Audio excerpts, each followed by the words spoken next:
Bismillah, walhamdulillah, wassalatu wassalam ala rasulillah wa ala alihi wa sahbihi wa man walah. Rabbi shrah li sadri wa yassir li amri wahlul 'uqdatan min lisani yafqahu qawli. Mes frères et sœurs, assalamu alaikum wa rahmatullahi wa barakatuh. Aujourd'hui, j'ai un message qui sort du fin fond de mon cœur et j'aimerais que ce message trouve place dans le cœur de ceux et celles qui ne font toujours pas la prière. Mon frère ainsi que toi, ma sœur, toi qui ne fais pas la prière, je vais essayer de rentrer directement dans le vif du sujet avec toi. La première chose que j'ai à te demander, c'est est-ce qu'Allah Tabarak wa Ta'ala t'a fait quelque chose de mal pour que tu refuses de te prosterner pour lui? Est-ce que tu as une mauvaise image de ton Seigneur? Est-ce que Allah Subhanahu wa Ta'ala t'a fait du mal?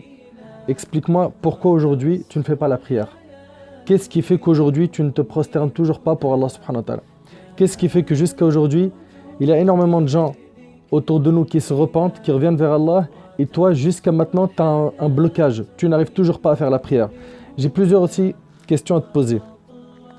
La première question c'est, as-tu déjà réfléchi sur les bienfaits d'Allah?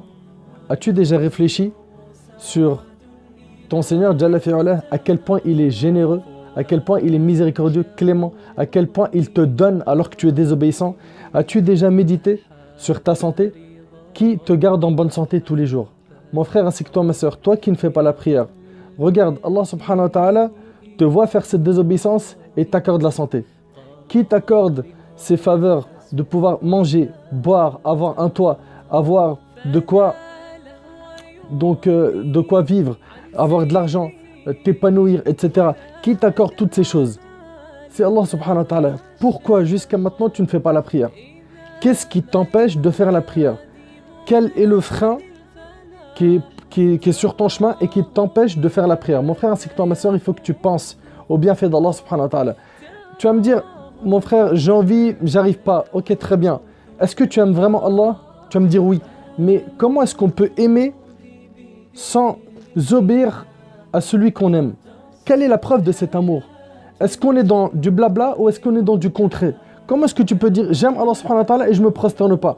Je suis pas en train de dire que tu es un menteur, je suis en train de te dire simplement qu'il faut que cette théorie se traduise en pratique. C'est pas possible que tu puisses garder au fin fond de toi un sentiment d'amour et que tu reconnaisses ton Seigneur Jalla fi'ala comme étant le créateur, le pourvoyeur, celui envers qui on aura des comptes à rendre, etc.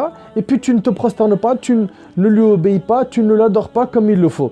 Mon frère ainsi que toi, ma soeur, as-tu déjà goûté à la saveur de la prière, aux adorations?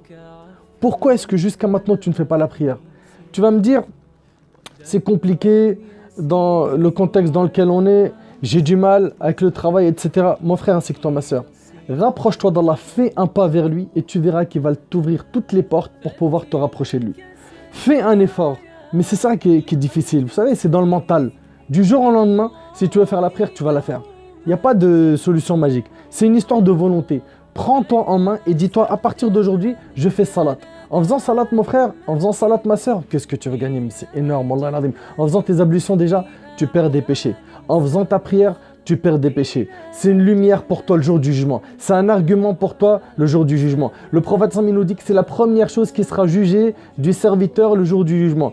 Si cette étape est validée, pour toi, tout ce qui viendra après sera facile. Dans le cas contraire, tout ce qui sera après sera difficile. Dans des hadiths, il est rapporté que celui qui ne prie pas, il sera ressuscité avec Pharaon, Haman et toutes ces personnes qui ont mécru et qui étaient des tyrans. Vous imaginez, dans d'autres hadiths, il est dit que celui qui ne prie pas, il est considéré non musulman. Imaginez-vous un petit peu toutes ces menaces. Pourquoi vous exposer à la colère d'Allah alors que c'est si simple? Subhanallah, la prière, c'est le pilier qui a été le plus facilité. Si tu n'as pas d'eau pour faire les ablutions, tu peux faire tayammum avec une pierre ou avec de la terre. Tu peux faire donc les ablutions sèches. Tu tapes sur la terre, tu t'essuies le visage, les mains jusqu'au poignet et tu peux faire la prière. Tu n'arrives pas dans ton lieu de travail à enlever tes chaussures, c'est très compliqué, tu es dans un chantier, etc. Tu peux même faire masque, essuyer sur les chaussettes à condition qu'elles soient épaisses et que tu aies mis tes chaussettes en état de pureté le matin. Les prières, elles sont espacées. Tu en as 5 par jour. Tu en as une le matin, tu en as une au dhuhr, tu en as une à l'asr, tu en as une au maghrib, tu en as une à l'isha. C'est vrai qu'en hiver, c'est pas évident. Mais mon frère, ma soeur, le paradis, ça a son prix. Le prophète m'a dit, la marchandise d'Allah vaut cher, la marchandise d'Allah, c'est le paradis. Donc tu dois faire des efforts pour avoir le paradis, mon frère, ainsi que toi, ma soeur. De même, il faut que tu saches que la prière, tu es en voyage, tu peux regrouper tes prières, tu peux les raccourcir. Tu es malade, tu peux même prier assis si tu es dans l'incapacité de tenir debout. Tu n'arrives pas à t'asseoir, tu peux même prier allongé avec tes yeux. Pourquoi est-ce que tu ne pries pas, mon frère, ainsi que toi, ma soeur? Qu'est-ce qui t'empêche? Tu sais que ce vide que tu as dans ton cœur, cette tristesse, cette angoisse, sa principale raison, c'est que tu es loin d'Allah. Si tu veux aujourd'hui enlever ce vide qui est dans ton cœur et remplir ton cœur de joie, il faut que tu t'écartes de la désobéissance à Allah en commençant par le pilier le plus important qui est la prière. La prière, pour rien au monde tu l'abandonnes. C'était la prunelle des yeux du prophète. Il disait c'était le moment de plaisir, c'était le moment d'apaisement du prophète. Pourquoi? C'est là où je vais dialoguer avec Allah, le maître, le Seigneur. C'est là où je vais pouvoir me plaindre à lui. J'ai des problèmes, je me plains à Allah en salat. J'ai des demandes, je les demande en salat. C'est le lien le plus solide que tu as avec Allah. La prière, c'est un lien qui te maintient avec ton Seigneur. Jalla fi'ala. Tu as coupé ce lien. Explique-moi pourquoi. Qu'est-ce qu'Allah t'a fait de mal? Regarde les nombreux bienfaits que tu as autour de toi, ne serait-ce que ta santé, ton corps. Regarde, aujourd'hui Allah subhanahu wa ta'ala, il t'a donné plein de faveurs. Mais pourquoi est-ce que tu refuses de prier? Mon frère ainsi que toi, ma soeur, il n'y a pas de solution magique. Il y a une seule chose, c'est la volonté. C'est dans le mental que ça se joue. Commence à faire des efforts, demande pardon à Allah subhanahu wa ta'ala pour tous ces manquements. Rapproche-toi de la prière. Wallahi al-azim, tu vas goûter un apaisement intérieur qui est indescriptible. Là, tu sais, Shaitan, il t'empêche de prier. Il t'empêche de te rapprocher d'Allah subhanahu wa ta'ala. Il ne veut pas que tu finisses au paradis. Il va tout prier que le groupe qui va embarquer avec lui en enfer soit important. Ne rentre pas dans son jeu, ne tombe pas dans ses filets. Fais attention, méfie-toi du diable car il va se désavouer de toi le jour du jugement. Aujourd'hui, tu es en train de trouver 1000 excuses, mais parce que, j'arrive pas, parce que. Yawm al-Qiyamah, le jour du jugement, le diable, il va faire un discours où parmi ce qu'il va dire, il va dire « Inna Allah wa'adakum wa'ad al-haq wa wa'adtukum fa akhlaftukum » Allah vous a fait une promesse de vérité.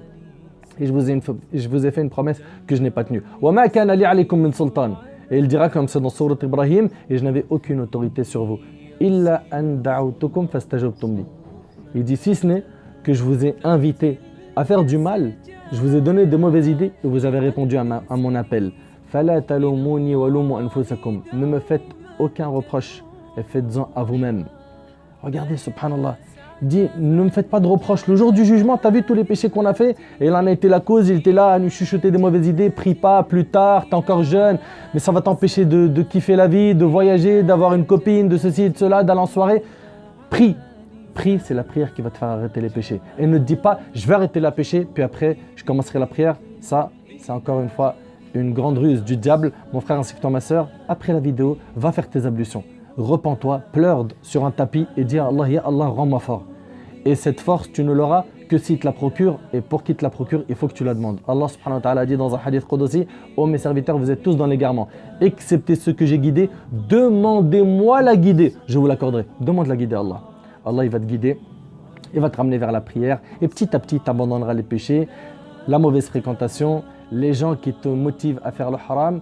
Mon frère ainsi que toi, ma soeur, du fond du cœur, Wallahi al-azim, je veux ton bien. Une fois que tu as terminé cette vidéo, ce que je te demande, c'est de te précipiter, de faire tes ablutions, de prier, de regretter, de verser des larmes de regret. Et le prophète, il a dit celui qui se repent d'un péché, c'est comme si qu'il l'avait pas fait. Donc si tu demandes pardon à Allah subhanahu wa ta'ala pour toutes ces années où tu n'avais pas fait la prière, Allah subhanahu wa ta'ala, il te pardonnera, il t'accueillera, il te changera tes mauvaises actions en bonnes. Il y a, bifadlillah subhanahu wa ta'ala, énormément de moyens de se racheter auprès de notre Seigneur. Mon frère ainsi que toi, ma soeur, la vie elle est courte. La vie elle est courte. Il y a plein de gens qui ont dit plus tard et ils n'ont pas connu ce plus tard parce qu'ils sont morts. Accident de voiture, crise cardiaque, etc., cancer, etc.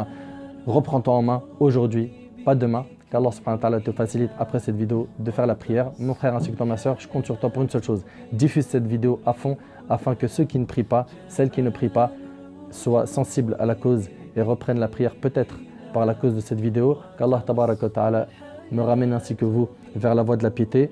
Qu'Allah subhanahu wa ta'ala nous accorde une bonne fin et le paradis. As'Allah subhanahu wa ta'ala an yanfa'ani bima qultu wa yanfa'akum bima sami'tum. Hadha ma a'lam wallahu azza wa jalla a'la wa a'lam. سبحانك اللهم وبحمدك أشهد أن لا إله إلا أنت أستغفرك وأتوب إليك بارك الله فيكم والسلام عليكم ورحمة الله وبركاته.